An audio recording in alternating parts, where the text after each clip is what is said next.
আমড়ার আচার বেশি লোভনীয় বানাতে চাইলে আজকের রেসিপিটা আপনার জন্য। আজকে যে আচারটা বানিয়েছি এটা একটু বেশিই মজা হয়েছে আর কালারটাও দারুণ এসেছে।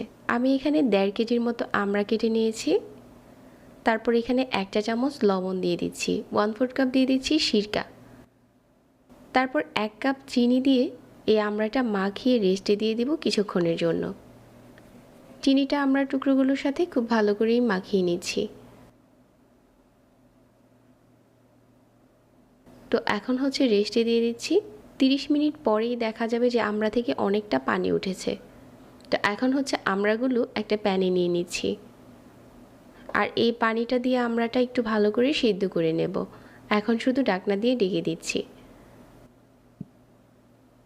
এভাবে করে 5 থেকে 7 মিনিটের মতো সিদ্ধ করে নিয়েছি আর আমড়ার টুকরোগুলো পুরোপুরি সিদ্ধ হয়ে গেছে। চুলা থেকে প্যানটা নামিয়ে আচারের জন্য একটা মশলা বানিয়ে নেব।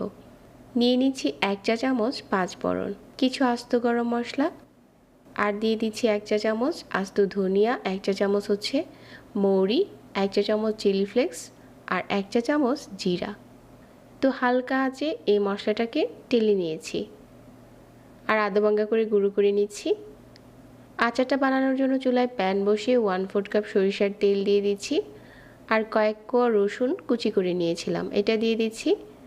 আর এখানে আমি কাসুন্দি দিয়ে দিচ্ছি 2 চা চামচ, হাফ চা চামচ করে দিয়ে দিচ্ছি গুঁড়া মশলা, মরিচের গুঁড়া আর হচ্ছে হলুদের গুঁড়া। এখন দিয়ে দিলাম আমড়ার টুকরোগুলো, যে মশলাটা গুঁড়ো করেছিলাম ওইটা দিয়ে দিচ্ছি। এখন শুধু মিডিয়াম আঁচে জাল করে যাব। যে পানিটা আছে ওটা পুরোপুরি টানিয়ে নিতে হবে। আর আজকের আচারটা যেহেতু আমি চিনি দিয়ে বানাচ্ছি এর জন্য কালারটা কিন্তু খুব ভালো হবে না। তো এখন হচ্ছে আরও অল্প একটু সিরকা দিয়ে দিলাম। আচারটা যেহেতু চিনি দিয়ে বানাচ্ছি এর জন্য কালারটা কিন্তু চেঞ্জ হবে না, এরকমই থাকবে। তবে কালারটাকে একটু সুইট করার জন্য আমি এখানে অল্প একটু ফুড কালার দিয়েছি, এটা অপশনাল, চাইলে আপনারা স্কিপ করতে পারেন। তারপর চুলা থেকে নামানোর আগে আমি এখানে দিয়ে দিচ্ছি কিছু আচারের মশলা আর হচ্ছে বিট লবণ। এটা দিয়ে নেড়ে চেড়ে চুলা থেকে নামিয়ে নেব। একটুখানি ফুড কালার দেওয়ার কারণে আচারে দারুণ একটা কালার এসেছে।